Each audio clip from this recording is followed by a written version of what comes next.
Good morning, good afternoon, good evening. I recognize that we have panelists from around the world, so we'll recognize the different time zones.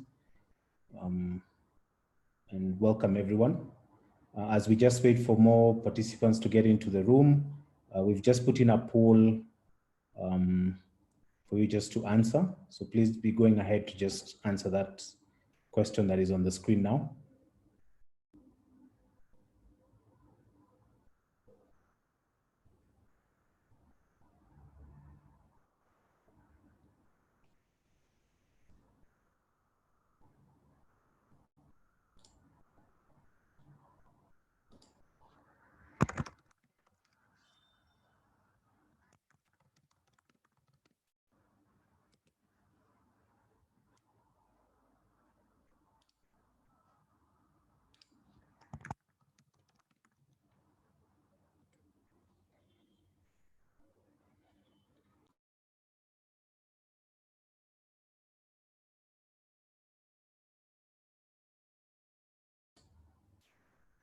Thank you for those who have responded to the poll. As we continue, so far I have 53 people who've responded out of a room of 75. As you come in, just continue so that we can see the audience and how much we know about cybersecurity.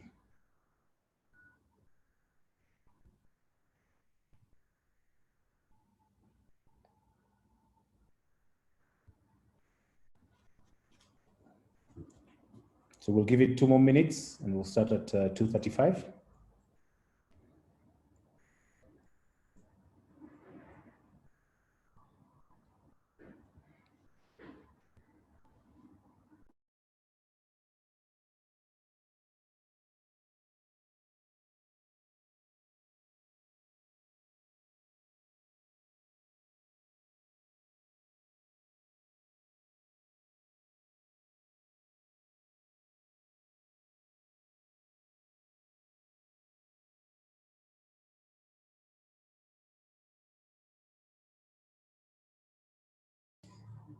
We're also on Facebook Live, for those of you who may prefer such models of communication, also on Facebook. And we'll also share a link in the chat room as we go along. Wait.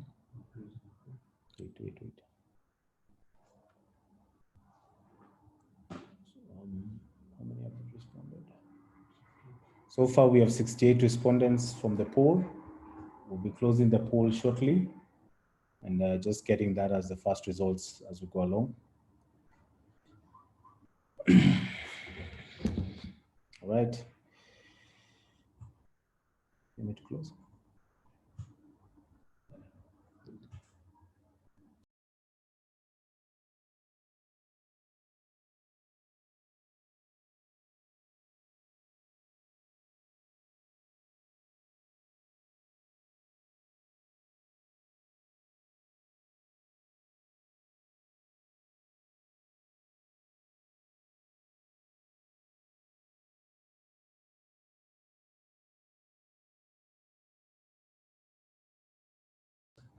All right, good. Again, welcome to another KeNIC webinar. My name is Joel Karubiu, the CEO of KeNIC, and I shall be your moderator for the day. Today we are going to, this is the second part of a series that we are carrying around how to secure your business online and using the right domain name.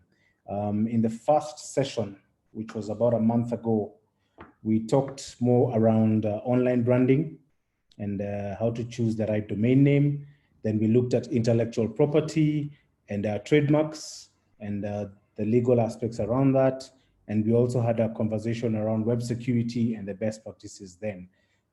Thereafter, then we carried out a poll of the people who were in that session and we asked what else they would want us to talk about. And the overwhelming response was about cybersecurity. And as KeNIC, it is our role to listen to the masses and give them what they want. So today's conversation will be more around cybersecurity. And we have a very interesting group of panelists who will then give us their insights onto this space that for some, we find it very new. For others, maybe this is what they do. And that's why we carried a poll at the very beginning. And just the results from the poll, we asked, how much do you know about cybersecurity? The options were nothing at all, just enough to get me by, and it's my job description. And the results are out, and the server has not been hacked by anyone. Overwhelmingly, 70% said just enough to get me by. 11% said nothing at all, and 26% of you said it's my job description. So to my panelists, there you go, just enough to get me by. So the audience will be wanting to know, how do they move it from just enough to get me by to being part of their lifestyles today? Obviously, as you're aware, cybersecurity and the online presence has been heightened. Even with this pandemic, it's been heightened and people are getting more online. That's why we're having this conversation today, as it should be. Otherwise, I would have invited you to a nice hotel with aircon and we would be discussing this differently. But due to the pandemic, today now we have to be online, we have to talk to each other, communication. You find that it is not your time anymore. I see people asking for meetings at midnight, others at what time. So I think everyone has assumed we are available. But with that, then it has brought its challenges. There's a lot of data flowing around. There's a lot of people trying to see what others are doing. There are a lot of people joining groups and webinars that they should not be joining and putting content that is not supposed to be on those webinars. I will not expound that further. And with that, then we've asked ourselves, how do we secure ourselves? How do we make sure that on the cyberspace, we are safer, we're doing things better, we are better understanding what we do? So the panelists today will try and unpack this in different ways and just give us a brief on their expertise in this space and what they're currently doing. Just for some house rules, as you've noticed, we have muted everyone for now, so that we allow the panelists to have uninterrupted time to be able to present and give us their few views. Thereafter, we shall take any questions that have been posted, and we ask you to put your questions on the Q&A chat room. The panelists will be able to see those questions and they can either respond there or will be given a chance to come back live to respond to some of those questions. I shall also be picking some of those questions and actually filling them online live to the panelists. So if you have any, please put them on the Q&A and we'll be able to respond. If you feel that you must speak and your question cannot be typed or it cannot be explained on the Q&A, please put up your hand and I shall look for a way to involve you into the Q&A. We will, for purposes of the number of people we have, we may not be able to take all of them, but if you put up your hand, we'll see how to address it. But we seek that the Q&A platform be the first point of communication. As of now, just from a data perspective, especially to the panelists, we had about 290 people register. So far, the room has about 114, and we continue getting as we go along. I know some people are also on Facebook, and we'll try and see what questions we can address from there. We also have a very active Twitter community that also we shall try and draw in some of the questions that come from there. From a spread perspective, we have people from the telecommunications, consulting, education, government, techies, and the legal fraternity. So it's a very wide scope of people who are on the call. So far from the regions who have registered, we have people from Kenya, the US, Nigeria, UK, and Somalia. So again, very diverse group of people. So we are looking to have an interesting, probably 90 minutes. And if any challenges are faced, someone can put up the hand or put up on the chat room. So karibuni sana, that's what we say in Kenya. So for our guests internationally, that is our warm welcome. Now, cybersecurity. Even me, I'm those ones of enough to get it by. So first, I'll welcome Dennis Loyatum from Communications Authority, who will give us a brief overview of the industry, what the National Kenya Computer Incident Response Team, otherwise known as the KSAT, does in terms of coordinating the cybersecurity matters in the country, both at the national level and interact with local and international partners. So Dennis, I welcome you. I know you have 1 or 2 slides, so you can start sharing your screen. We'll give Dennis a few minutes just to introduce what he does, what CA does, and how they're keeping us safe as a country, and how they also collaborate with people out there in the world. So Dennis, over to you. Are you able to share your screen? Yeah. Thanks, Joel. My name is, are you able to see my screen? Yes, we can.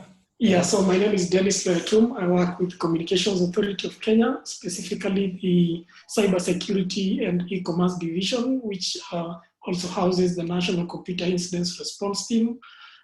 We do coordination of cybersecurity incidences, both locally and internationally, and we don't do this on our own. This is a multi-agency approach and a multi-stakeholder approach, so we depend on our partners to help us in resolving some of these incidences. This all is, to make sure that we have a vision that you can see on my screen, that is a digitally transformed nation. And if you are to have a knowledge economy, then the public and also our users have to have confidence, have confidence in terms of using technology and also the internet.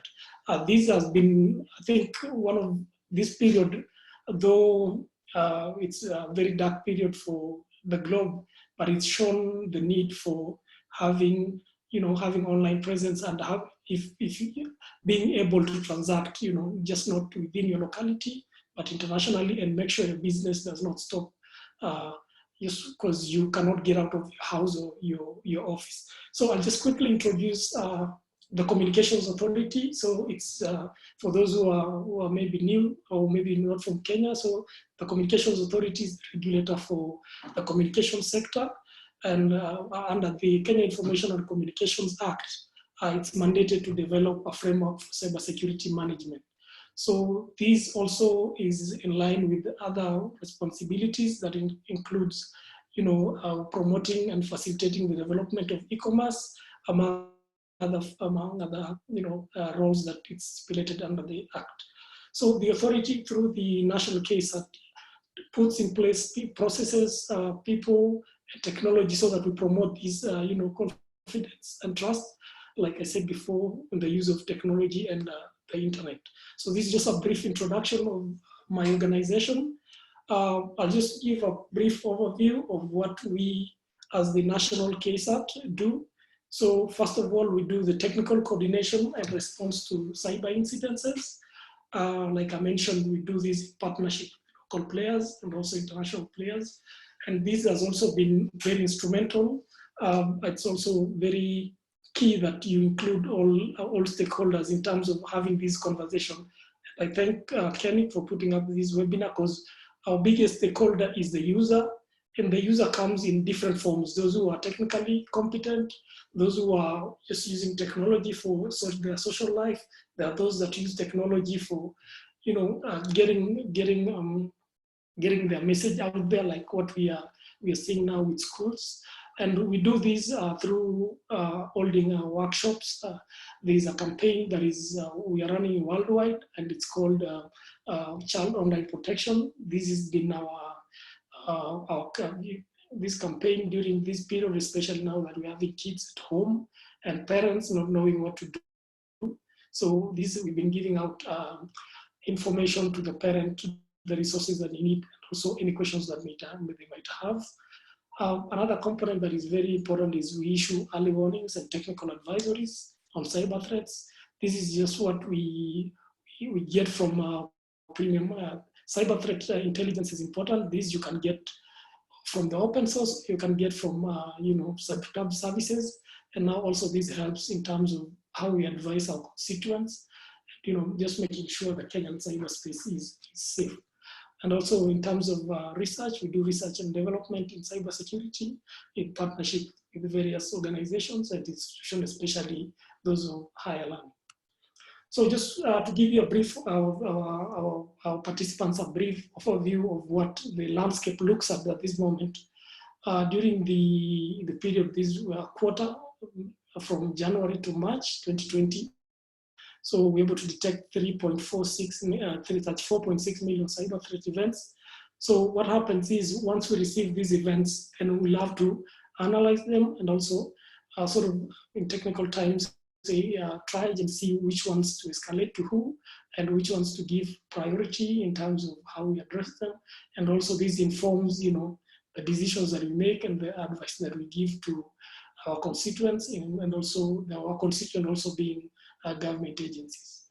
So during this period also, we saw there was an increase in malware attacks. So this continues to be our number one threat from the statistics that we have, specifically affecting small and medium-sized enterprises. And this is because most enterprises do not maybe have the technical competency or the technical help they need. So they usually depend on maybe running old applications without understanding the risks that it presents. On the corporate front, we saw an increase in phishing emails and use of fake or impersonating domains. Technically, this is what you could say people try to cyber squat or crypto. That's so that you see when a domain, because we are being hosted by KeNIC, I think people usually register a domain that is almost similar to a certain corporate entity, or they register a social media account that is close to a certain personal, maybe prominent person. Then they use this now to propagate cyber fraud. So this is what we saw during this period, and I think it was also it was expounded during this current pandemic.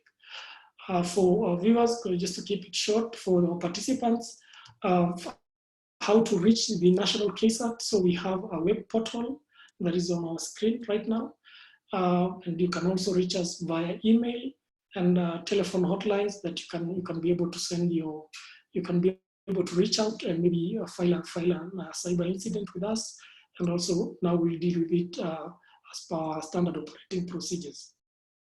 So this is just a brief overview of how it is. So from those numbers, you can see the numbers are really high, and also this affects businesses, especially those of us who are using business not standard, I would say, premium services, because those premium services have sort of a security feature, but those who depend on themselves to enforce cybersecurity and maybe use social media for conducting their e-commerce or social commerce, because a big population of Kenyans now have turned to social commerce to promote their businesses. If it's selling mutumba from your house, they've turned to social media to popularize their products, and also WhatsApp. And this presents a challenge to us because the user does not know which seller or buyer is genuine, and this also goes in line with what the authority is trying to curb, which is SIM card registration, which if not done properly results in SIM swapping, which presents also another challenge that I hope we'll be discussing during this session. Thank you, Dennis, for that introduction. Thank you for giving us sort of like a landscape of where it is, and interesting that we talk about 34.6 million threats. I'm sure you guys don't sleep trying to safeguard our cyberspace, and I can already see a question coming out to you, but thank you for giving us that. Of interest, and I think we'll come in and unpack that, is why malware is probably the highest. I know about the phishing emails and mirroring of domains, so we'll come back to you on that. So thank you for that brief introduction, and we'll come back to you in the Q&A session. Santi. Next, I'd like to introduce Linda Bonyo. Linda Bonyo is a lawyer, and she calls herself a Kenyan lawyer, the founder of Lawyers Hub. Linda, I'm sure you've heard that Dennis has 34.6 million threats And we are wondering, okay, as much as these threats are there and there's a lot of cybercrime, what are the challenges? And from a legal perspective, how then are these being handled? I know we have the Cybercrimes and Misuse Act, which is in place, but how is the legal fraternity looking at this? Are we able to do it? Do we understand these threats? How are they coming to us? And how can we then safeguard ourselves? So I'll introduce Linda just to give us a few thoughts around understanding cybercrime and more towards legal and the challenges that they face in this space. So Linda, karibu sana. All right. Thank you very much, Joel. As you heard, my name is Linda Bonyo. I work at the Lawyers Hub, and we work on the intersection between law and technology. And so one, we do trainings for the justice sector to ensure that they understand issues concerning technology. Two, we offer policy alternatives, and therefore we've been heavily involved in reimagining policy, and we were instrumental in the Data Protection Act that just passed in November last year by offering our opinion and advice to Parliament on the same. On the other end, just please confirm you can hear me. Yes, we can hear you. Yes, we can hear you. Thank you. My laptop just did a number on me.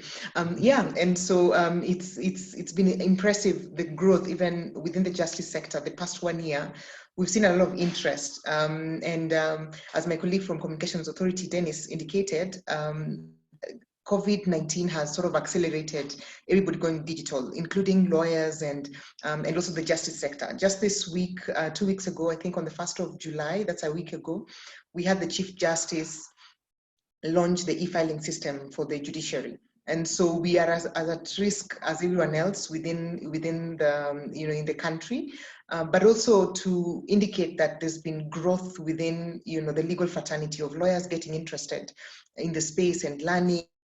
And we have just this past year, we've had Strathmore University do also a lot of trainings on the same. We have a book on cyber law by Dr. Rutenberg from, from Strathmore. And so we see that the legal sector is actually trying to come up and engage on issues around law and technology, and especially cybersecurity. And so I think as we talk to businesses, what would interest you?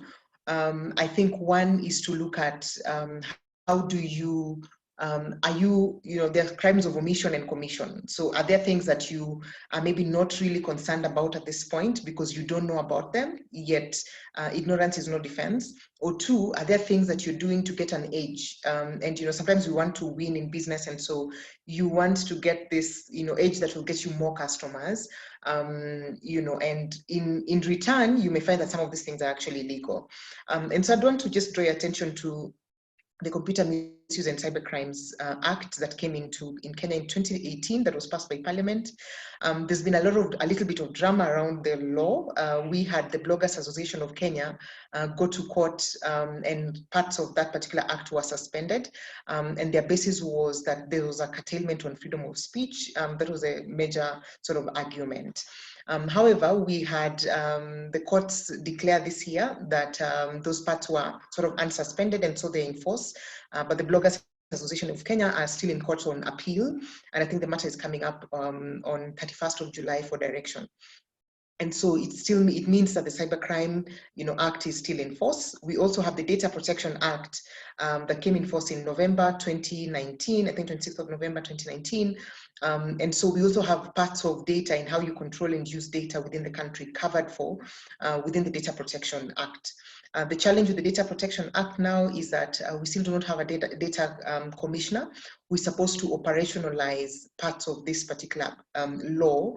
And also within the law, if you're operating a business and you're interacting with people's data, you're supposed to register as a data processor in that particular case.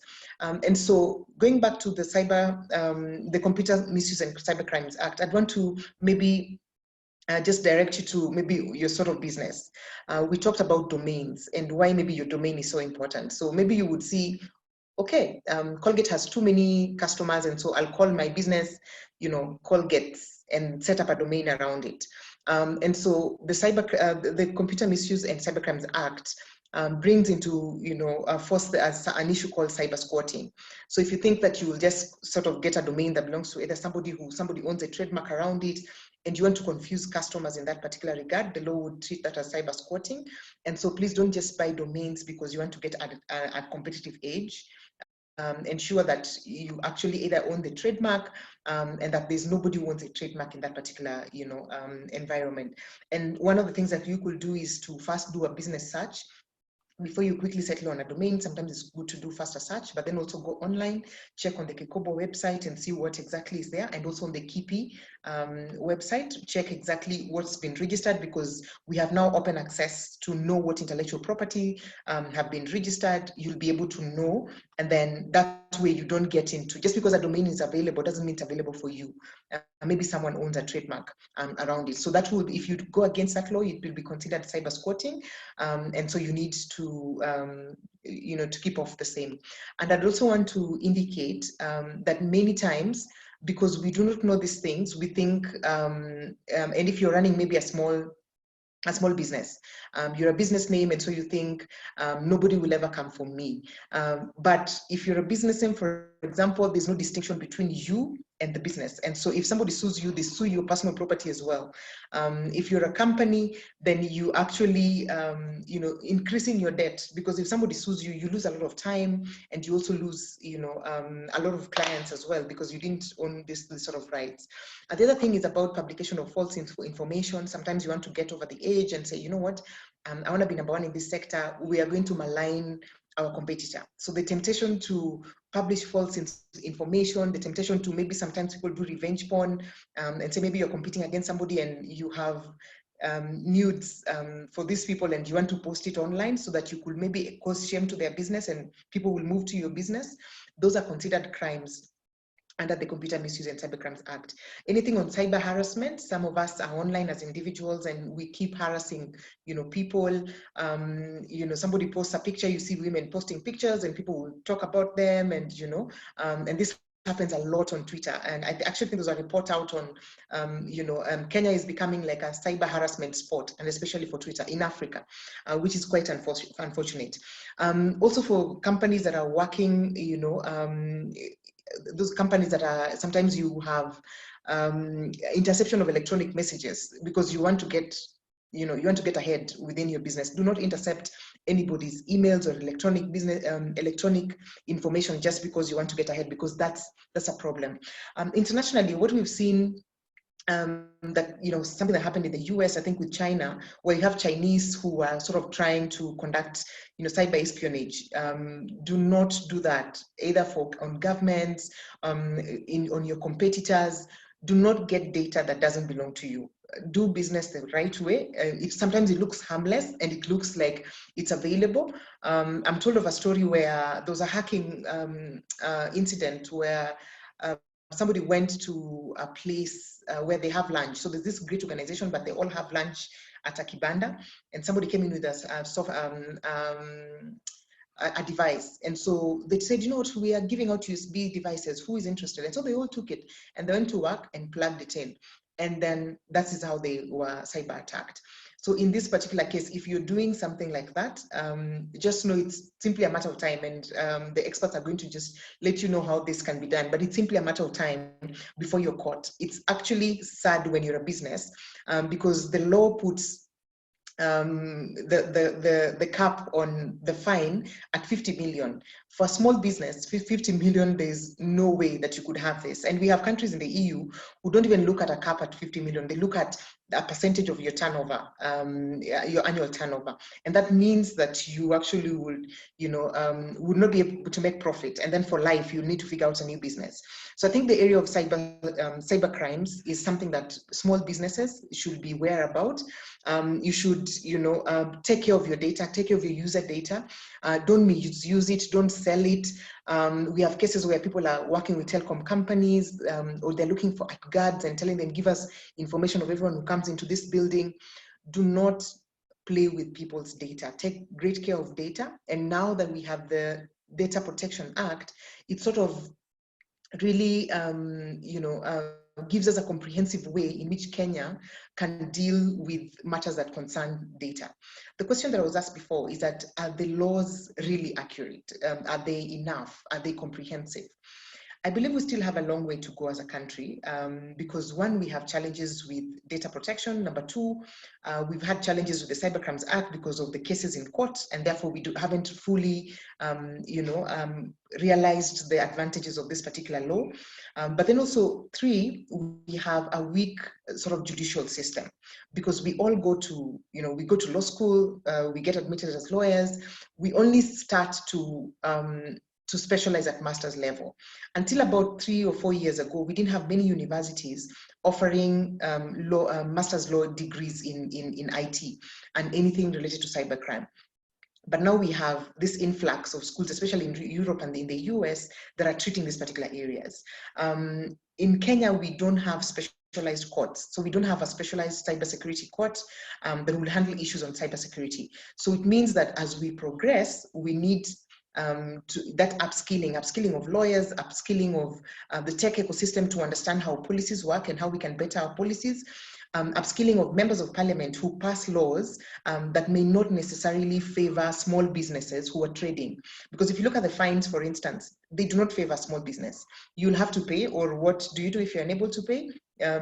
You will go into jail for a long time. I think it's necessary that we have a concerted effort and a concerted upskilling effort to let people understand what exactly this means. And as we know the nature of cybercrime, it's fast evolving, and it's something that needs different organizations to come together. For example, if you have been following the news, we have this Nigerian guy who was a cyber criminal based in Dubai, and so they did a lot of harm in the US. And just last week, he was extradited to the US to face charges in the US. If you're wondering if that can happen in Kenya and you say, you know what, I'm on the dark web and there's nothing that will happen to you, unfortunately, Kenya has the Mutual Legal Assistance Act that would ensure that you will be taken to whatever country. If it's to the US, you'll be taken there and charged there. And so do not hide behind the internet and imagine that this cannot happen to you. And so I'd want to just urge you, if you could have time to look at the Computer Misuse and Cybercrimes Act, or maybe you have questions at the end, it lists down each and every sort of crime within the act and what you could be accused of. So Joel, unless I could take this up as a question, I hope this was useful. Thank you, Linda, for that introduction. Yes, already a few questions have come your way in terms of the legalese and the over-regulating ourselves and what we can do. So we'll come back to you. You can look at the chat room and you'll see a couple of questions. You may respond to them there, or we'll give you an opportunity to come back online to do it. But yes, cyber misuse and the Computer Misuse and Cybercrimes Act is in place. We've seen a couple of charge sheets which are happening. We read them on Twitter. We don't know if the charge is correct or not, but I think those are the things that now you're alluding to, that there is an act in place and we should be cognizant of that. It is not for only the rich person. It can reach anyone at any one point. So looking at how do we then, as a business, especially as Dennis Adali alluded to, a lot of the small and medium enterprises are the ones which are getting hit. So we need also to understand how can we protect them. So thank you for that, and we'll come back to you in terms of the questions going forward. Right, so we've heard about what the landscape looks like and a bit about the professional side in terms of legal. Now we want to look at how does the workplace look like? Yes, so we are asking ourselves, we are currently working remotely. All of us have been told by our employers, get your VPN or get this or that, make sure you log in, make sure you're safe. Are we doing that? The landscape is changing. So I'll invite Fred Wahome to just give us a few views on how that landscape looks like today, what people can do or should not be doing. Fred is the founder of SecuNet Technologies and is a vice chairman of Kenya Cybersecurity and Forensics Association, which I think works very closely with CA and the National KSAT in terms of assisting us just get our cyber knowledge up to scratch. So Fred, I will invite you just to give us some brief comments around what you see in terms of the workplace today, and especially about working remotely. And also, I know you have a few views of why professional emails and why people should be using certain modes of communication to ensure that they are safe. So Karibu sana Fred, I think you can start sharing your screen, and we will allow you just to give us your thoughts on this. So Karibu. As Fred is sharing his screen, I'll ask people just to post their questions on the Q&A, and we'll be able to respond to them either live or within the chat room. Asante Fred, welcome. Wow, thank you. Can you be able to hear me? We can hear you. Were you sharing your screen? Yeah, just a minute. Okay.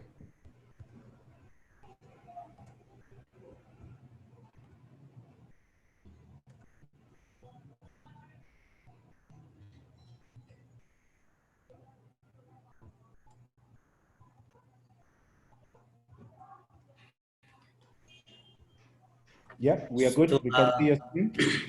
Okay, thank you very much for this opportunity to be able to share this time and also speak on this very important topic. I'm Fredrick Wahome. I've been in the industry for the last 10 years. I lead a team at SecureNet Technologies also for the last 10 years. We also launched a FUD, which is called Cyber Excel FUD, which has been running for the last 1 year, which basically supports innovations in cyber security. And we've been able to see interest from people from outside being interested to come and invest in cyber security related projects. Also, I'm a vice chair at KCSFA, which we've been running for the last 6 years, just creating some awareness to the public and also engaging the government and also the judiciary, also the law society, to just make sure that we have an enabling environment for most of the professionals. Like yesterday, what leader has shared is very true, and I agree. Like yesterday, we had an issue in court where we were supporting one of the customers, and the judges asked one of the experts on the defendant side, and they asked them on a specific clause to do with the Computer Misuse and Cybercrime Act. And the guy was sweating. He did not even know what to respond because he doesn't understand. And this is a guy from IT background. And somehow he was surprised that the act even exists. And he was already in the court, trying to defend that side. So this is already a challenge to us, especially the technical people, to be able to up our games so that we can be able also not to be left behind within this ecosystem. So my focus briefly will be on cyber resilience, and I will focus on the SME. I will also focus on our cyber culture, focusing also on the SME.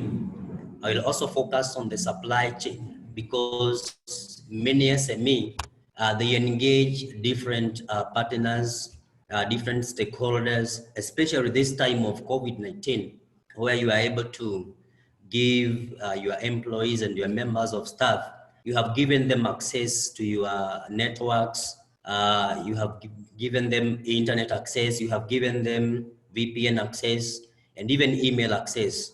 And when we speak about the culture, as a country, most of the SMEs somehow, they just take the issue of cybersecurity as a foreign thing or something that can maybe just affect the financial institutions. But you'll be surprised that for the last 2 or 3 months, we've assisted about 3 or 4 SMEs who have been victim of cyber incidents. And one of them is very interesting. I'll maybe share briefly at the end of the presentation so that you can be able to see, it doesn't matter the size of the organization, you can become a victim. And now we have laws, we have Cybercrime Act, we have Data Protection Act. So most of us are asking, how do we even comply? But I assure you that you are going to know how to comply when you become a victim, when you are taken to the court. That is the time that you'll know we have a Data Protection Act. From the economic, when we check cybercrime from the economic angle, That is, how does it affect our economy from SME level up to the national level? So most of the SMEs, they are unable to quantify the loss in the event of a cyber incident. For instance, if your mail server is compromised, many of our SMEs, and in this case, let's say take an example of a circle. If an email server is down for 1 hour or even a day, most of them, they might not know like the amount of finances of the amount of money they start to lose within that duration of the downtime. And this is where now, the more we do these discussions, the more it becomes clear, such that you can be able to quantify the economic impact. For instance, right now, as an individual, if you are compromised, let's say someone intercepts your email and send emails to other organizations, and the DCI guys comes for you, you are going to lack peace in the midst of the COVID-19. It is going to affect your health, and eventually you'll have to spend some money as you transit between courts and your house and maybe even the office. So that is how it comes into the play. And in this case, most organizations have enabled their members of staff to work from home and even to work from other locations. But there's a thin line. We have the productivity aspect. How do you make sure that the members of staff are productive and also they are secure at the same time? For instance, you give them access to use the network maybe through Skype. You also allow them to maybe do YouTube. How do you ensure that as you give them access to the remote connections, they remain productive at the same time? They do not introduce malicious activities within your networks. Some of the key challenges that we've been able to see as far as the remote work is concerned, and this is very practical, is you have to identify who are these authorized users that you have enabled to your network. An example of an SME, they have a Cisco router or even a TP-Link, and that's it, and an internet, but they want users to be able to connect to their organizations remotely. Do they have a way of trying to identify these remote users? So this is where the technology comes in, but do we have budget for that? Also, ensuring that devices, the devices that you are going to use, you already have security standards. And in this case, for instance, most organizations, they have IT policy, but do they have information security policy within the IT policy? Do they have it as separately? We had a case sometimes about 2 months ago where it was a circle actually, and someone came into the circle. They took off a machine within the organization, and they had a CCTV system installed within the organization. And the circle took these things to the court, but the court requested for the CCTV footages. Unfortunately, the IT department within the circle, they did not even have a backup strategy or even a backup plan for the CCTV. So they were just asked one question by the lawyers. They were asked, well, you have the CCTV footages as a backup, and you can even be able to identify the suspect, but are you authorized? Who takes, the backup, the CCTV footage backups? They did not have, and that is how the case was thrown out of the court. And this is something that most IT people would be able to ignore. And when we go to operationalizing, are you able to operationalize your security as far as the remote users and managing the remote users is concerned? What do you need to be able to operationalize the security now? And when I speak of operationalizing, it might be a difficult term, but in this case, do you need a VPN server on your side? Do you need a VPN server from your provider, the provider of your technology platforms? And do you have a budget for that? And when we speak of cyber resilience, so this is one of the factors that for us to survive as SME in this duration, we have to be cyber resilient. But what does it mean? So basically it is, as an SME, as a circle, as a small company with, let's say with 10, 20 members of staff, how prepared are you against cyber threats? Because as a matter of fact, the question is not if, but the question is when you are going to be compromised. And when it comes that now you are a victim of a cyber incident, Are you prepared? Do you know how to respond? Do you have incident response plans? Do you have recovery plans? Do you have business recovery plans? If your mail server is compromised, let's say you have hosted it internally, how long does it take to be able to come back online? And you know it is going to affect your operations as a business, you know, and eventually you are going to be affected in terms of finances. And one thing that cyber resilience is able to provide us as SME, it is going to reduce the financial losses for your organization. Why and how? The more you are able to stay online, the more you are able to maintain the level of operations as you work, as you provide solutions to your customer, the more, you know, the finances are able to be available. But the moment you have a cyber incident, definitely you are going to spend some money to be able to, you know, to respond. Also, you are going to meet some of legal and regulatory requirements. We now have Cybercrime Act. We now have Data Protection Act. Very soon, you are going to be required. You are going to be needed by the government to be able to comply to some of these. And there should be evidence. What are they going to request from us?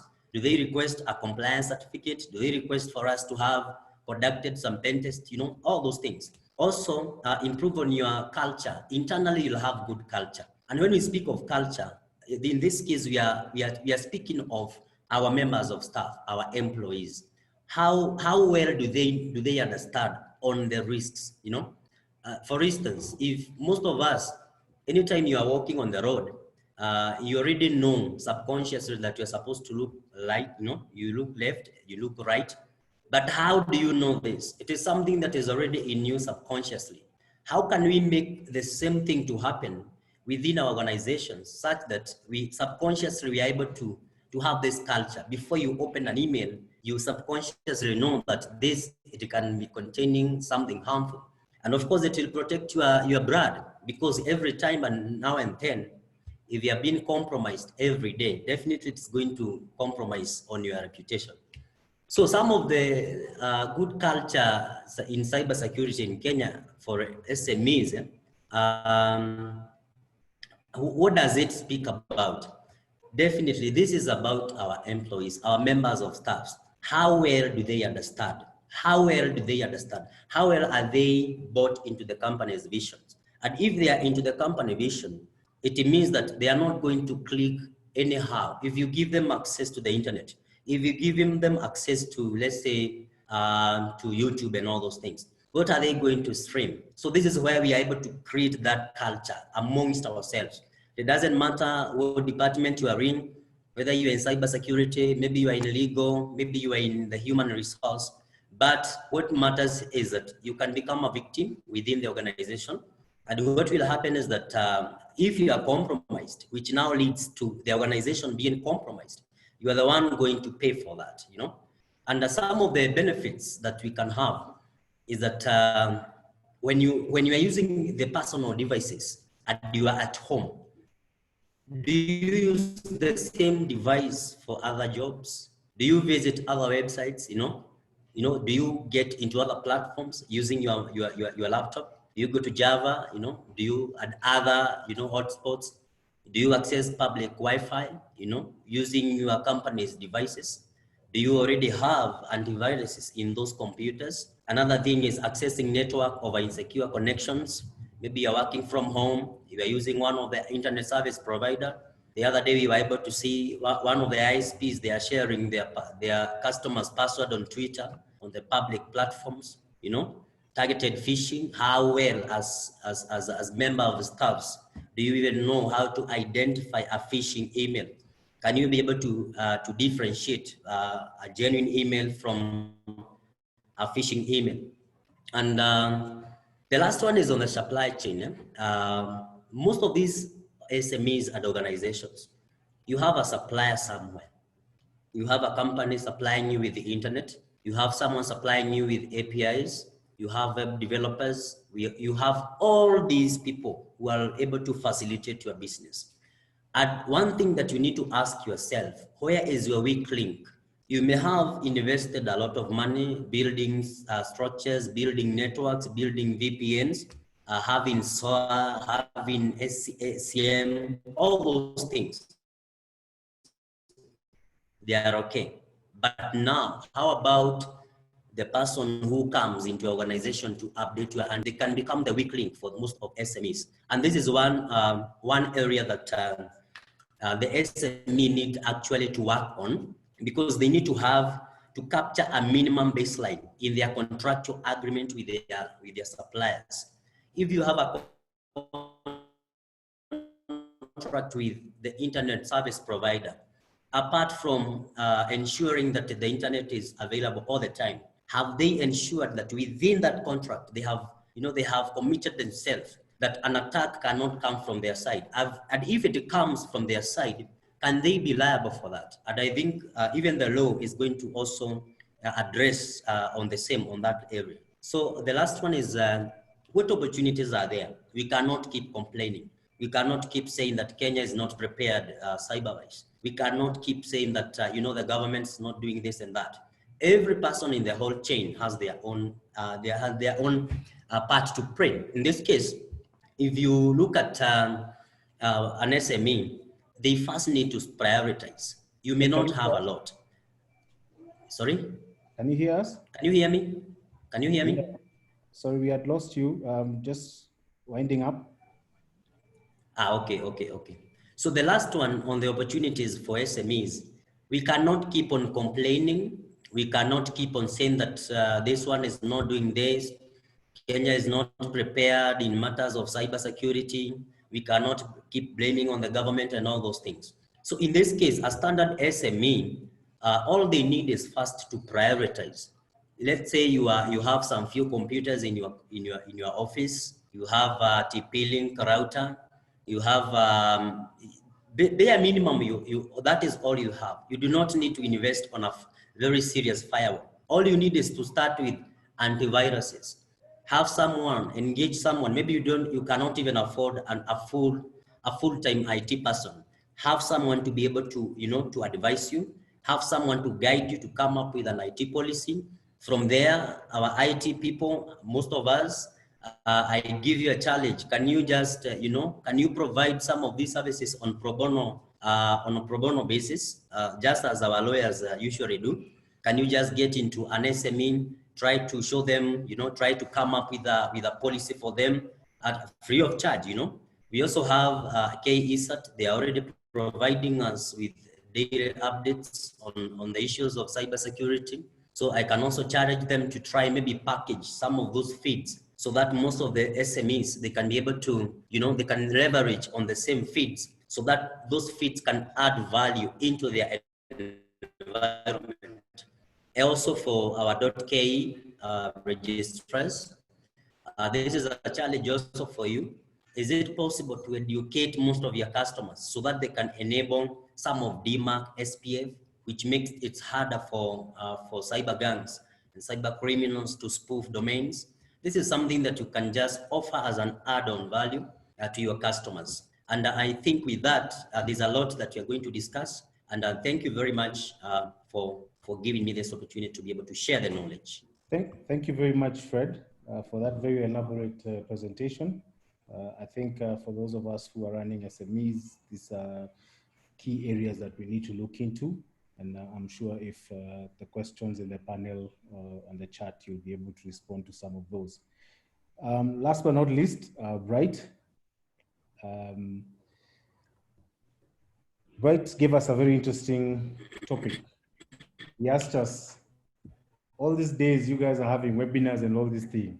Is there something like reducing cyber fatigue, right, within organizations? And we said, Bright, what are you up to? And in that way, then we said, let's listen to what Bright has to say. Now, just to introduce him, and I know the accolades are so many, so I'll not go through that. And I'll ask Bright to officially introduce himself. But Bright Gameli, we invite you just to give us your few thoughts around the cybersecurity space. Welcome very much. Thank you very much. So I have only one slide, which is this website. So my name is Bright Gameli Mawudor.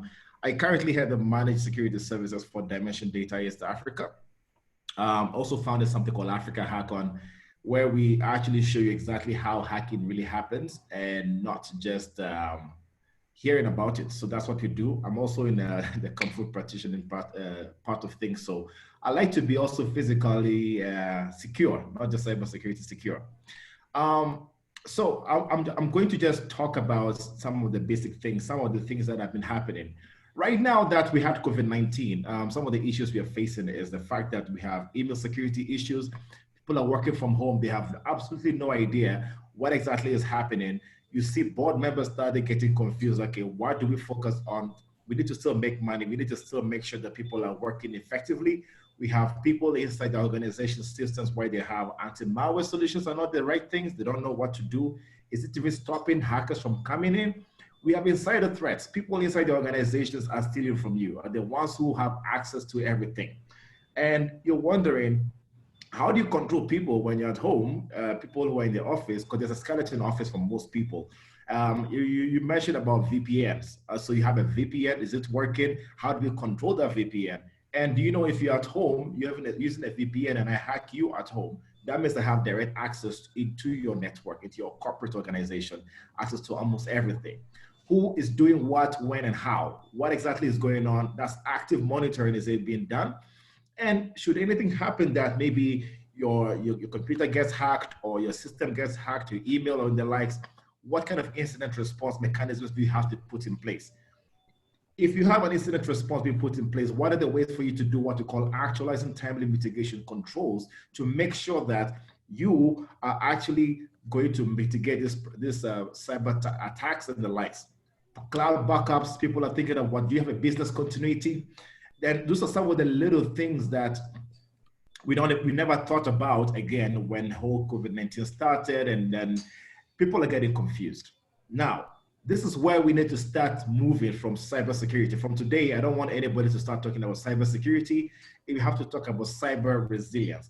Fred already gave some sort of detail about it, but the 5 elements. So cybersecurity, to me, what I understand by that is being able to know how to protect yourself, how to detect attacks that are happening, anomalies, security, consciousness and monitoring, your detecting processes, that's detection. Then how do you respond to an attack? So response planning, communication, being able to incorporate some sort of analysis, mitigation processes, you have to put also an improvements and automate things that have to be done.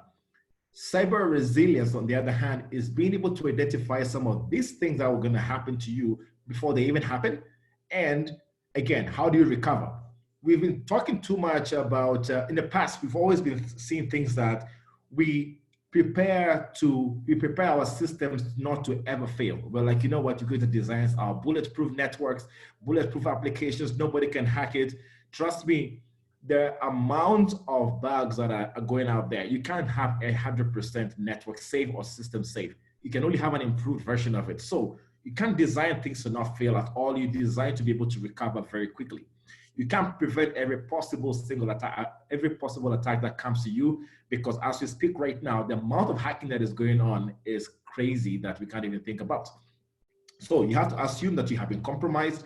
As we're speaking here, assume that you have been hacked already, and you find a way to protect yourself, detect, respond, and also recover, and identifying all of these things. And if you've never been hacked before, please volunteer your email that we will actually send an email from you to you right now. That's a test, if you allow us to. So there's so many things that are going on right now. Linda talked about the whole ecosystem when it comes to the law aspect of things. But what are some of the questions you need to ask? We are having cyber fatigue because we have not planned properly. We haven't put in place mitigation processes or written down things that are supposed to be done. There's so many questions that you need to start asking yourselves or ask your organization to be able to start thinking of, how do I get to manage all the cybersecurity issues or cyber resilience processes to be incorporated? So here I'll mention a few. How do I move from a reactive to anticipating cybersecurity mode? How do you put cyber threats put a face to cybersecurity or cyber threat to business context? Because a lot of people who are in the senior management do not understand exactly what cyber resilience is, what cyber threats are. If you don't make them understand, that person who is supposed to be the next approver for that budget you wanted would never get done. How do you demonstrate the return on investment of cybersecurity measures? A lot of you who are techies right now are having difficulty being able to explain to your senior management that there is actually some sort of relief we get where we actually, when you put in, say, a firewall or an anti-malware solution or an endpoint detection and response tool. So that basically, to them, they don't see direct money coming from it, but you need to put in a business sense saying that if we put 1, 2, 3, 4 mechanisms, or we change our email security to be 1, 2, 3, 4, which will amount of money, we will be able to reduce the amount of money that we're losing through other means. So you need to actually start thinking of that. Where was the last cyber threat last examined? Most of you have cyber threats that are coming to your network and systems. You've talked to your senior management, but do they even understand what happened the last time? How were you hacked? What happened? What are the ways you're going to prevent that from happening the next time? Is that part of the board? Is this part of the board discussion? Do they even understand that they have to discuss cybersecurity or cyber resilience in their board meetings? Majority, it can't be always about P&L. It has to also incorporate some sort of resilience strategy, and also understand that if we have to move, we have to change the way the organization works. Does the CIO know when to act, and are they empowered to do so? The CIO might not be the person who is.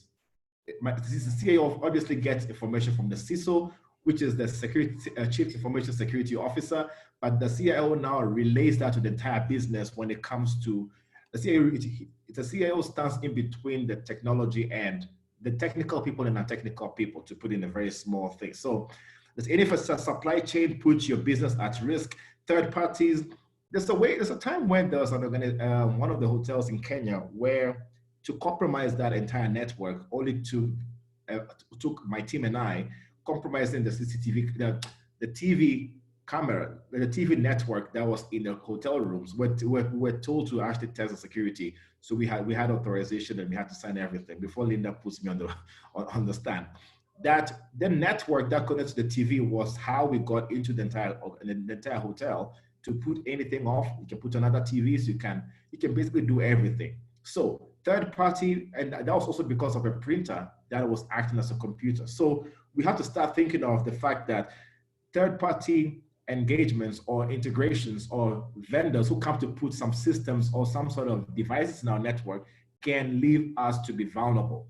So does the organization meet all of these obligations for information assurance, the people, the policies that you have to put in place? Do you meet information security requirements to bid for government contracts? Sometimes you need to have as well. What are the processes you have to put in place to deal with cyber threats? Are you going to manually remove details on the systems, or do you have to go what we call the automation way to make sure that you are going to be resilient? And then one important question I ask people: what are the key information assets in your organization? What asset is of the greatest risk? So do you focus on the printer, or the asset could be a human being? It can be the finance director, it could be the CEO. When I do a lot of phishing attack attempts for organizations to test their resilience and response, more than 50% of the time, the senior management are the ones who get to be hacked easily. They're the ones who click on that link. They're the ones who actually download that attachment. So how do you need to understand also the full vulnerabilities that are coming to them? Now, to wrap things up, there are 3 things that I want to talk about. People, processes, 4 things. Before those 4 things, there are 3 things you need to know. You want to get confidentiality of data that you have with you and how it's going to move around the entire network or your organization. You want to make sure that every data you have has some sort of integrity, that when it's moved from one place to the other, that document or that message or that information does not change. And of course, you want availability. Should the network shut down today, you are going to face a lot of problems of being able to actually get back up. So CIA, confidentiality, integrity, and availability. To achieve that, you need 4 things to know: people, processes, technology, and control. So people usually talk about the people in the organization. What is the position of them? What are they supposed to do? Who has access control to what is the level of integration they have with organizational systems? The processes they're supposed to follow to make sure that you're always safe and you're always available at any time. The integrity of the system and your entire organization is to the highest level. So people, processes, the technology that you're going to use. Are you going to buy a security incident and event management solution? Are you going to buy what we call a SOA, which will automate some of this task? SOA stands for security, orchestration, automation, and response. That will be able to take everything you do, or what will take you 30, 40 minutes to do will be done in 4 seconds. Now, are you going to buy those systems? Does your environment even allow you to be able to have that? And what controls you put in place to make sure that all of those systems you're talking about will actually work? So that is just about it. To reduce cyber fatigue, there's a lot of questions you have to ask yourself, and make sure that you understand those questions, and it will make sure that anything you buy, anything you do fits your organization. One thing you find another organization doing is not going to necessarily work for you. Start thinking of cyber resilience instead of cyber security, which is protective. Reactive responses are not the same as proactivity. So thank you very much. They can take it from there. Thank you, Daktari. I forgot to introduce you by your official, Dr. Bright. Thank you very much for that quick snapshot. I think for me, keywords that came out of there is, should we be talking about cybersecurity or cyber resilience? Is cybersecurity at the end of the problem, and is resilience just checking that everything you do is okay? And you brought 3 keywords out, which is the CIA: confidentiality, integrity, and availability. I think those are keywords that everyone should take home and say, what are we doing about this? And obviously the 4 points around people, process, technology, and control. So thank you very much, Doctor. We'll go into a series of questions. I've seen a lot on the chat group, and some, as the panelists have been trying to respond to. We also want to just run a quick poll as we go along. But in the interest of, I see someone has put up their hand, I can allow James Olal. If you're there, we will just unmute you to just make a very brief, I think it's a question or comment. Then we'll go back to the chat room and the questions are there. James, are you available?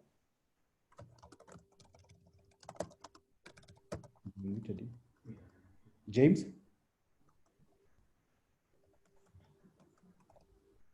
All right. As we try and get James, there's a question on the screen. Please just give us your view and don't be influenced by Dennis and his presentation at the very beginning. In your view, what is the biggest cybersecurity threat to your business today? As we try and find James. James? All right, we can't find James. I'll try and pick up a few questions that I've seen in the chat group. And I know some of the panelists have already been responding. On the chat group, I saw a question around what certificates do you need for CCTV cameras? I think Dennis, I don't know if that sits within CA, and if there are certain regulatories that have been put place for CCTVs. There was a question about overregulation. I think that goes to Linda. There was a question around, when securing IoT devices, where does the responsibility lie? Does that lie with the manufacturer, the user, or both? So in terms of the devices that we are buying and we're using, does someone sit with that responsibility or not? So those are just some of the questions I saw around the chat group, and I'll go to the Q&A group as well and see if we've addressed some of the questions. Stan Onyango asked about, in case of cyber squatting, what is the reach of the Kenyan law beyond our borders? And what does it take to prove that the domain registrant processed in bad faith intend to profit from your trademark? Linda, you can look at that. To Dennis, CA was the first organizations to be ISO certified. Has the organization derived any value that can be a case study for SMEs? I think, Robert, your question has been answered about explaining a bit more about cyber resilience. Yes, we've posted the National Cybersecurity Strategy there. I think Paul Musheni has posted that. How can we create awareness on the SMEs in the on the issue of cybercrime and cost implications? Fred had alluded to this, and Fred, maybe you could give your views on that. To Linda, we have an issue of getting Kenyan clients to invest in firewalls and the likes when we commission links and server rooms for them. How easy is it for this issue to to get back to us as a company if they are attacked and we have no document proving that we had advised them on such as part of their security strategy, or does it have to come from the client as a request for it to be a legal issue for us? So we'll look at that. I think there was another one to you. I want to request Linda to highlight any impacts of the Kenya Data Protection Act on .ke domains and the KeNIC registry in terms of the who is data that we possess. I think, Linda, you're the one with many questions. Do laws on cybersecurity, on cyber squatting in the Misuse and Cyber Act take in consideration that the aspect of people being domainers? There are people who buy and sell domains. Is this legal? Is it a legal business recognized all over the world in the DNS ecosystem? It would be unfortunate to have a group of people unable to operate in the .ke space. So, Linda, I think a couple of questions to you. Do you want to take some of them now? Do you want to respond? You can unmute. Sorry, this is like winking in the dark when you don't unmute your mic. But thanks, Joel. I'd answer maybe just a few questions that I see on the issue of indemnity. And this happens for every profession where you advise your client to take a certain way and they do not take your advice. And so they go the other way. And so I think with cybersecurity, the important thing would be to have an indemnity clause. And sometimes what people do as suppliers or even as lawyers is to give your client and ask them to indemnify you. If they do not take up your advice, then actually they indicate in writing that we are well aware of this and this and this and did not take this particular advice. That will ensure that you also do not go into legal trouble. Also, just as a general advice from what we started on, it's important as a business. It's important as a business to seal your pocket, and this means that you limit your liability. If you lose people's data, if there's a cyber attack on your organization, it is you that is responsible. And this will take me to the other question on highlighting the issues around data protection, which Bob had brought up. The Data Protection Act requires that you report a breach. And that's the same sort of requirement within the EU GDPR, the General Data Protection Regulation. And most of these particular frameworks, legal frameworks, give you 72 hours to report a breach. And so if you're hacked, you do not just sit there and solve it. You have to involve your users, let them know that you have been breached, there was a breach, and therefore maybe their data was lost or this was already sorted. You also have a responsibility to report to the data commissioner in whatever jurisdiction where you are at. And that brings me to my third, I think, question on, there's a question around the recruitment of the Data Protection Commissioner in Kenya, which has now been stopped by the courts just this week. And the question was on why wasn't the process begun before November. My personal thoughts and views around the Data Protection Act was that it was politically correct for Kenya to have a data protection law because we already had the Huduma law, we already had the Huduma issue in court. And the Kenya Human Rights Commission and the Nubian Rights Forum as well, their argument for not wanting Huduma number was that there was no data protection law. And so government saw it fit at that particular point to pass the data protection law because we already have had a draft, I think, since 2009 or so. And so this was basically a political process. Another undoing of our ecosystem, and especially in Kenya, is that a data protection commission it's a state office, and therefore it's a political process to get these people on board. And so we have this case in court by Adrian Kimotho, and his argument has been that Section 6 of the Data Protection Act was not followed in advertising the vacancy that needs to be advertised by the Public Service Commission. This should have been done earlier, but I think as we all see, sometimes things don't make sense because they are political processes, and so sometimes due procedure is just not followed. That puts us at a really awkward situation because you have now a Data Protection Act which it's impossible to implement because you need the data protection commissioner who is supposed to, one, register data processors. They're supposed to come up with regulations because the act is not sufficient in its own self. We need regulations, and these regulations should be done in partnership with the data commissioner. These challenges are not new. If you look at sort of the African continent, and what happens is that we even have Uganda. They were really happy and talked about the Data Protection Act that they passed in 2019 in February, just before Kenya. We've had other countries, like Rwanda now has a draft law. But the challenge is that African governments will do it for PR, but actually implementing it is a problem, and also having money to implement it, because you're creating new offices, you need budgetary allocations. Some of these things are not easy to come by, and so I hope I got into this philosophical argument around the data protection office, but that's a challenge, and that's why certain things we are not able to do. Somebody asked about, are our prosecutors well prepared to prosecute these issues around cybersecurity? I think there's been ongoing engagement and training of prosecutors. The lawyers we have been part of the training together with Safaricom to train the Office of the Director of Public Prosecution. We have a really good working relationship, and I have been convinced that there is actually goodwill to continue to train prosecutors to engage on issues of cybersecurity. Safaricom also have been instrumental in exposing and teaching, and we have an ongoing, I think, engagement also with the UNODC, which has been really supportive to the prosecutors. So I believe it's just a matter of time, and even though sometimes we would want to judge government and cast aspersions, I think it's also good to acknowledge that these are new areas, and even for cybersecurity, it's a continual learning process. And Bright will say this, he keeps learning, and everybody keeps learning because they're new areas. And so we hope that the prosecutors will catch up really fast, as well as the judges and also the lawyers who take up this particular cases. The other thing was intention on cyber squatting. So the question was, if I buy somebody's domain, how does the prosecution judge my intention?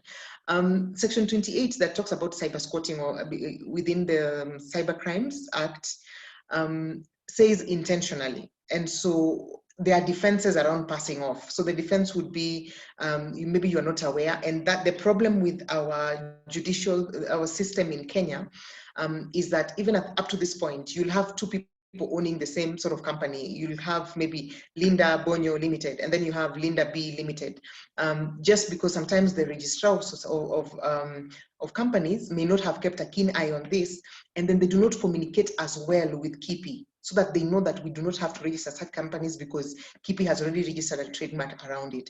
So these challenges sometimes cause people to have, to be passing off on other people's trademarks. So I'd advise you to do the hard work yourself and get a legal professional to counter check before you get all these domains. It's great to get a domain quickly. If you think of an idea at night, get the domain, but then you do the background work, figure out if you really still want to maintain this particular domain. I think the last question was on getting the laws. Every law that we mentioned here on data protection, Computer Misuse and Cyber Crimes Act, the Penal Code also has provisions on cybersecurity, on stealing. Please go to kenyalaw.org, kenyalaw.org. It has everything that you need on the law in Kenya, even draft legislations. That would be really important for you to know. Final question would be on the issue of passing off. If you really want to, if you have an idea, begin to use it. The doctrine of use is that the person who used it and exploited the mark first is actually given, sort of a go-ahead. So I always ensure that you don't sit on your ideas, start using them, start exploiting a brand, a logo, whatever. And for what I usually say, if you get in trouble, some things you dump, some things you negotiate, but act on your ideas and act on your issues. Bob had asked a question around DNS and KeNIC, and I think this is going to hit closer home. I think there needs to be some sort of privacy around user registered data. If I register a domain, my phone number, my email address should not show online. And this question has been debated even in Europe, because a lot of our data protection laws in Africa actually are a copy of the European General Data Protection Regulation. And one of the cases was that you should not treat people like KeNIC the same way that you treat me as a data controller. That conversation is still ongoing. But I believe that KeNIC should figure out a way to redact certain data online to ensure that we balance the right between privacy and access to information. So those are the questions that I have. I think I have time for. I'll keep looking on the charts. Thanks. Thank you, Linda. Yes, you had quite a number of questions, and I think you've answered most of them. Obviously, around, I think Stan had also asked, how do we handle beyond borders, especially on the cyber squatting? So maybe you'll give a response. You want to give a response on that one? Yeah, I think we already have a system that works. If you look at if you're a little political, we know the cases of Chris Muragaru. There's always this question of, can you extradite these people to our country so that they tried? And so it's good to understand that governments have a way they operate. And so what happens is people go through the Attorney General's office. And so we have the Mutual Legal Assistance Act that helps foreign countries to extradite you so that you can be taken to the US or to the UK to be tried. But then also if you're in another country and you commit a crime against the government of Kenya, that you can still be brought here in this particular case. The Act, the Computer Misuse and Cybercrimes Act already provides for this particular process. Because we know that cybercrime is transnational, and so it requires a lot of cooperation between countries. And so anything even on cyber squatting, there's obviously a way that you can be tried in another country. Like I said before, please don't do these crimes.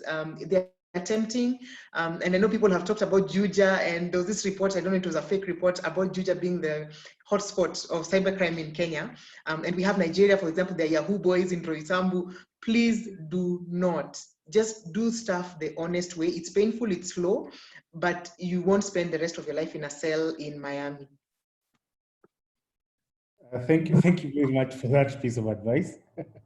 Yeah, let's not try and do some of these things. And Bright, I think there's some questions that have been asked, especially around people wanting to get into this space. Some people say that they want to go to school. Some already have registered for this. Is it hard to be a cybersecurity expert? And I know you've been trying to fish my account in the last few minutes. So maybe you can also demonstrate to other people in the panel how this actually happens. So I can see you shared your screen. Yes, so I'll answer the questions about how to get into it, what to study and the likes. But just to talk about phishing generally, there are various ways. Let me just show you one simple one.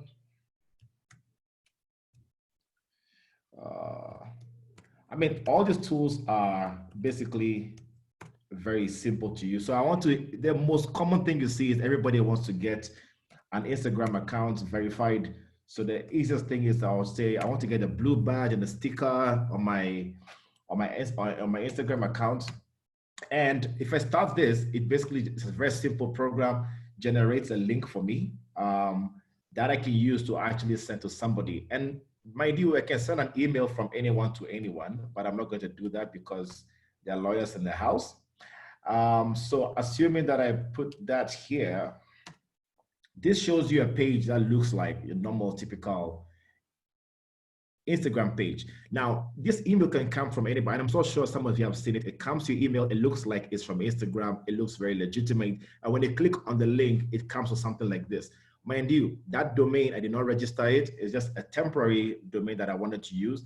When you click on apply, it asks you for when you're born, all of the basic. At this point, you're already excited that you want to get verified, 1999. Okay, no, I don't think anybody was born that. Am I assuming? That's a 1990. Let's say Bright. Let's use brightzee@gmail.com. Password, ha ha ha ha ha. And when you click on submit, you think you're getting verified. That's the thing. And it will send you to another page to even get to make you feel more. All this is social engineering attacks. So say confirm your email, and the thing is going to put what? Your email address, say KeNIC, password, help me, and hit submit. What happens in the background is that, first of all, the hacker has captured your account and your password, and also for your email, KeNIC and help me. That is one easy way of phishing. If I was to do another kind of phishing attack, which usually happens to a lot of people, is that people get to be hacked so easily because of links or things that they click. Again, this is not rocket science, by the way. So I'll first of all say I want to use a simple Google account, and what I want to say is KeNIC invitation. Am I spelling it right? Anyway, and this creates a small link again for me to use, and I'm going to, when you see this, all the kind of pop-ups that keep on coming on your screen. So let me close this one here. When it opens or somebody sends you this link, it shows you a simple kind of pop-up saying you should get access to a Google Drive. Again, I could use a normal Google Drive, which actually has pictures, and I'll say you need to request for access. I'm only using a fake one right now, but I can use a real one. And when it says, see, it gives a pop-up, you see location access, you click allow very easily. Why? Because you're eager to see whatever is in there. And in that 1 second you've clicked, the person knows what you have on your laptop. They know your laptop type, they know your country, where you're located, your geographical location. And with this Google Maps, I can find out what area you are in. But let me show you something, what is worse that can be done. If I was to do this, say, I want to find out details about your area, and then put the latitude and copy the longitude and put a range of 1 kilometer radius. Anybody who has ever tweeted around that area, you can actually get that out. That's all information that is available on the internet. If you're to pick some random person, say, we all know Shafi Weru, so this guy here, I can find out details about him. And I'm just trying to show you what happens in the entire, internet. This is the last part of it.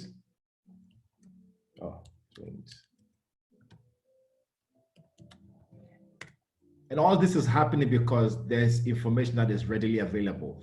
This shows me everything about this person's account or on Twitter. And from Twitter, you can actually see that this person also has an Instagram page, of which you can pick out anything about him. See, so these are ways of you to be able to get information about people just because of publicly available information or links that we click. Now, for you to get into, 1 second here, you want to get into cybersecurity. There are various websites that you can go to. First of all, you need to get basic programming, of which you can get it from, it's called freecodecamp.org. If you go to freecodecamp.org, it will allow you to be able to learn basic computer programming, which you don't need to pay for. So get those basic programming, and you need to learn HTML, we call it CSS, PHP, and then Python programming. If you learn those basics, you get to understand. Then you need to learn Linux operating system, then basic networking. For cybersecurity courses, you can get them from cybery.it. You get a lot of information from there, from Cybery. It will allow you to be able to study some of these basic courses. There's some free versions of it. Use those versions to understand. And also explore udemy.com. If you were to get free books, which you can find, I'll have a tutorial on my website, from Google. If you write, say, site KE file type Nairobi University, you'll find a lot of people's details about, this is saying I want to search every .ke website, any Microsoft Word document that has Nairobi University in them. If you want free books, you can do this in title, index of, looking for, say, Python programming, and it comes in the form of a PDF or, say, PPT or the likes. you will get access directly to people, to servers. You're not stealing, by the way, you're only borrowing from the internet. So you're not doing anything illegal. And you'll find details about how to get free books. It's all free books that you can use to get to learn how to do programming or anything. Or you can use index.off, and then you put anything. This also applies to movies and series or whatever it is. And this sends you directly to the back end of servers, allowing you to download any movie or series for free or any book. And if you click on that parent directory, you'll find a lot more. So that's just basics of it. And you can actually get access to a lot of things from there. Dr. Bright, I'm not too sure you're supposed to be telling us some of these things, but... Oh, actually, it's free. This is completely free information. If you check my website, brightzee.com, you'll find a tutorial there for books, how to get books free. So do make use of those to be able to actually get access to free materials. Thank you so much. And I think you've answered quite a number of questions around how do you get into this space and what are the current sort of like stepping stones that you need to go into. I'll bring in Dennis just for one or two questions. Dennis, are you still there? There's some questions have been asked about the authority, the frameworks, what support is the government doing in this space? Maybe just we'll try and collate all these questions and send back to the panel, to the attendees, but just your general view around what the authority is doing in this space, especially to help SMEs and the rest. Thanks, Joel. I think one of the questions that I also asked was in regards to SIM card registration, and I can take that one first. So what we're doing is enforcing the licensing conditions for these service providers. And you see now, right now, we have enabling legal frameworks, including the data protection law, and also creating awareness for the general public aware of that this can happen to anyone. Another issue that is also under discussion is so that service providers put in place technical measures so that this does not happen rampantly. So I think that is in relation to the question on SIM card regulation. One was the issue about CCTV that has been asked. You don't need a type approval or type acceptance certificate to maybe import or use CCTV. So I think that one you can do that. One issue that Linda tackled in terms of cyber squatting. So if somebody maybe did something with not a malicious intent, I think that was the question, and it's something that is outside the jurisdiction of Kenya. So what we do as the National KSAT is we have a web of trust. This comes in form of being a member of a certain organization. So ours is the Forum for Incidents Response Team, and in there we have most of these major service providers, and being the point of contact, then we can be able to assess the situation, then issue a report on behalf of the SME. So it's sort of like a dispute mechanism and a dispute resolution mechanism. Then we can say this person is called John James, and his ID is John James. The other person registered John James, and his national ID is not even registered in that. So we can between and try to mitigate that kind of dispute. The issue about the legal framework. So we have the digital economy blueprint. That is one of the frameworks that has already been put there, and it has a few components there to help SMEs. So basically, the government is trying to not over-regulate this space. Also, just provide a general guidance in terms of policies, strategies. If in certain places put in the necessary regulation, so that it enables SMEs to thrive, and also make sure that they be able to stick by these rules. So some of the frameworks that are there, one of the participants mentioned ISO 27001. There's another one by NIST. They provide all these frameworks, and also all those have been adapted, and these resources are in the ICT Authority website also.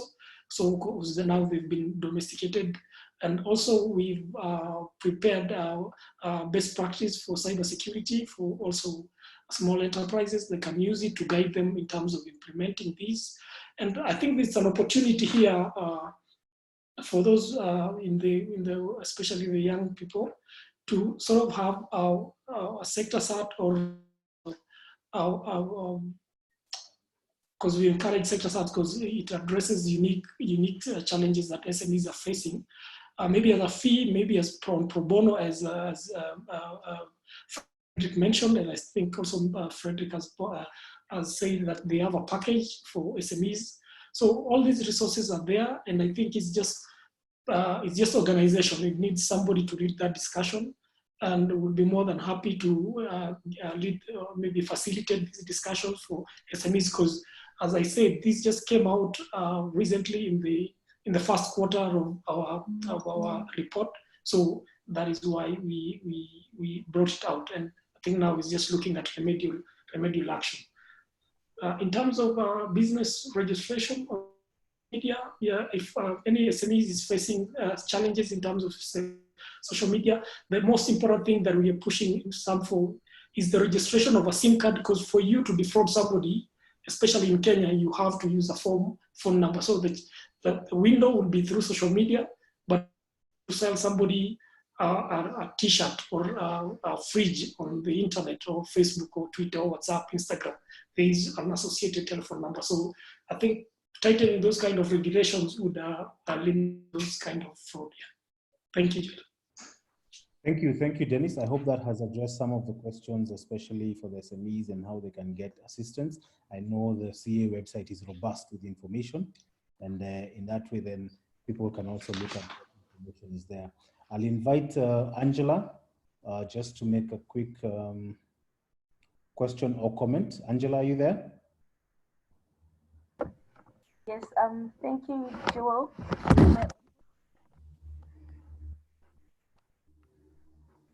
Hello, Angela. Yes, am I audible, Joel? Yes, we can hear you now. Okay, thank you. Thank you for the lovely webinar and presentation from the different panelists. My question is towards intellectual property and trademarking. I'd just like to know if KeNIC is actively monitoring and protecting particularly domain names to say that they're not being squatted on or infringed, or do they just wait for a complaint to come in and then use policy to resolve those? Thank you. Thank you, Angela. Is Emmanuel still on the call? We can take his question, then we'll respond. Is Emmanuel still there?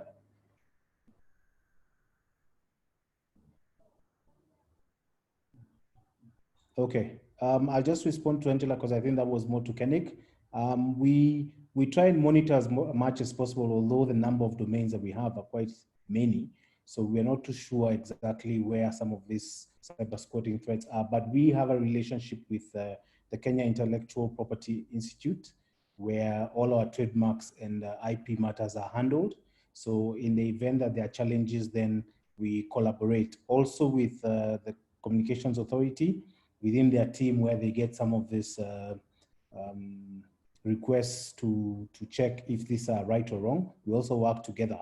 So it may not be as robust as we want it to be based on the number of domain names that are there, but there is some considered effort to be able to manage as much as possible.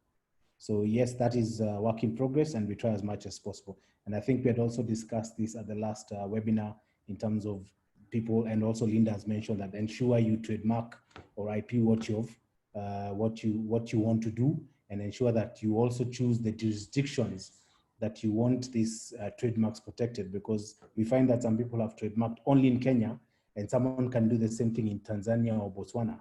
So again, if you're going to look at a global or a regional reach, then you must as well be able to pay for the necessary trademarking licenses across the borders. So I hope that answers your question. I see Emmanuel has said, Emmanuel, are you still there? Emmanuel? Hello, am I audible now?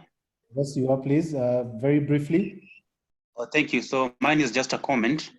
The presentation on cybersecurity was very interesting.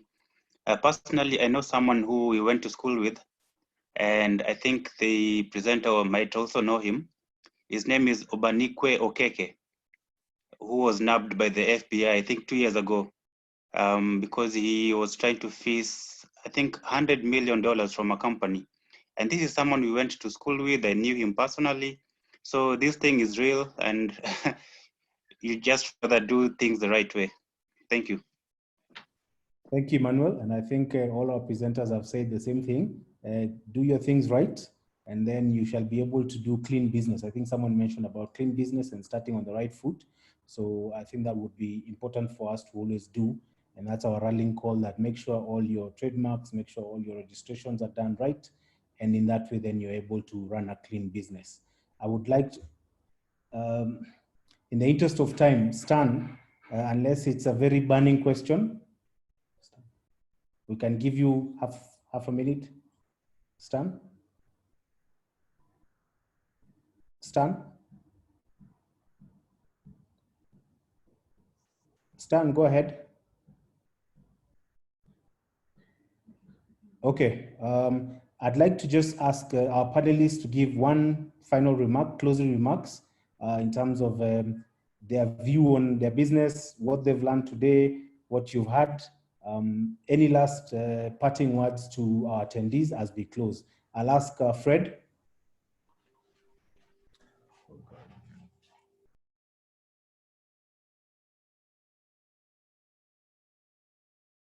Fred, you can unmute yourself. Can you hear me? Yes, we can hear you. Just closing remarks. Okay, thank you. Let me just a minute comment on the SME, because currently we have an SME toolkit through the association. And we came up with this toolkit because we found out that many SMEs are struggling. They don't even have budget to conduct things like pen tests. They don't know even how to do IT policies and such stuffs.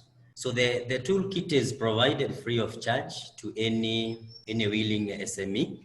And we've seen a good uptick for the last 6 months, where we have been able to guide them on issues of coming up with backup strategies, business continuities, connecting them to the lawyers, legal firms. We've also partnered with some legal firms, and they're able to provide them with, with advices on the same. Also, we've partnered with the Kenya Magistrate and Judges Association, where we've been having bi-weekly sessions with judges, and the focus is on the technology, where most of our judges can be able to understand some of these things. We also have free awareness every Friday for SMEs.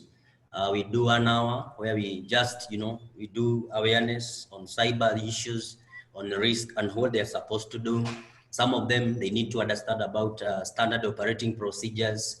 They need to have templates on policies, templates on data protections. So we are able to provide that for them.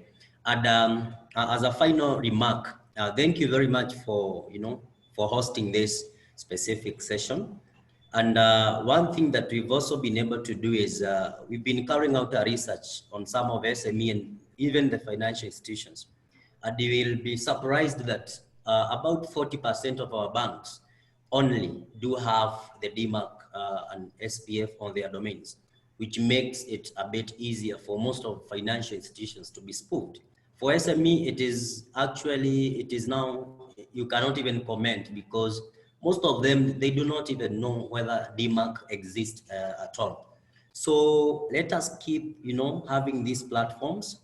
Let us keep educating some of, like everyone. For the IT professionals, I also challenge you, kindly make sure that you create time, provide your services for free, educate, talk, get into these webinars, speak, share your knowledge. The more you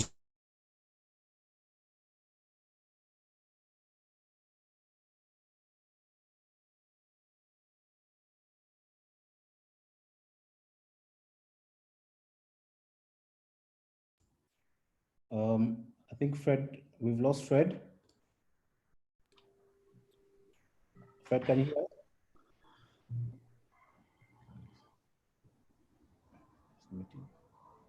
Fred, okay. As we try and get Fred back, Dr. Bright, any final comment? Thank you very much for today's session. The more you continue. Sorry. Anyway, sorry. Fred, yeah. So maybe just to thank you and everyone who also joining from all over the world. It's been a great session. Just remember that look for the right strategy that fits your profile and be able to make sure that you can, you always have a visibility and be on the lookout. Other than that, I always say this, that everywhere I go, the internet does not forgive, it doesn't forget. You need to always be aware and always try to make sure you're cyber resilient, not just security. Thank you very much. Thank you, Doctor. I see Linda. Okay, thank you very much for the invite. I think I had a good time, learned a lot as well. I just want to urge you all to, engage with the Lawyers Hub. We work a lot on law and tech, and so we are always hosting discussions, and we are sincerely and honestly looking to collaborate with people in the cybersecurity arena. I think there's still gaps, especially policy gaps. There's also practice gaps, and we hope that we can engage more. If you're on Twitter, please go to @LawyersHubKenya. On Facebook as well, Lawyers Hub Kenya. And let's engage further. Our website is lawyershub.org. And so please get in touch. Don't hack it. Just collaborate. Thanks. Thank you very much, Linda. Dennis? Thanks, Joel, and I thank my fellow panelists and participants for finding time to join us today.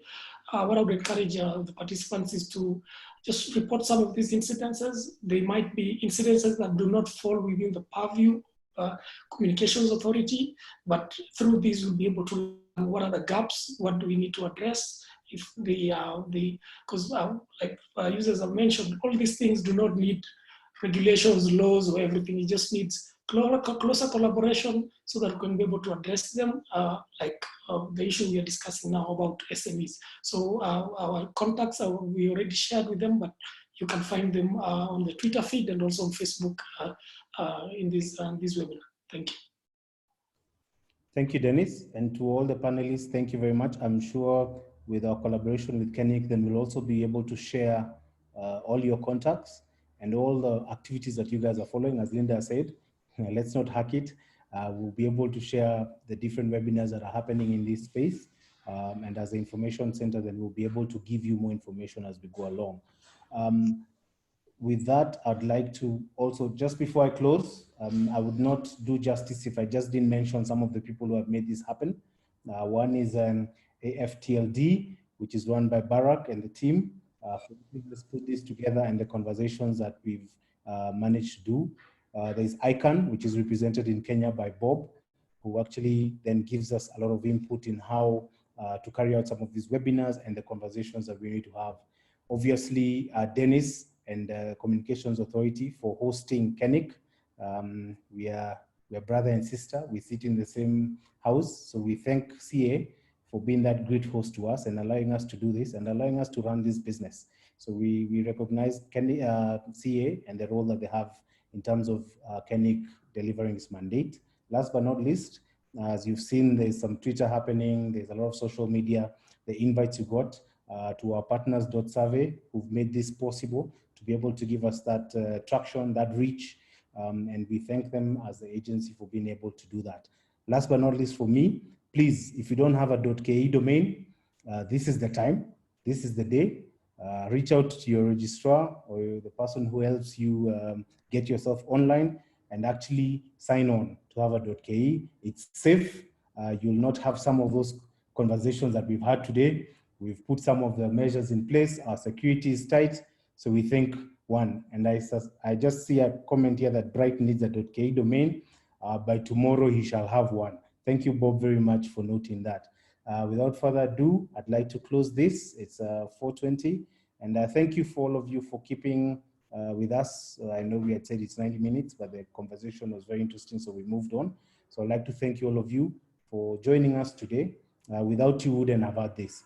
So thank you very much to all our attendees, and we hope to see you at the next session. We should be having another one in another 2 weeks or so.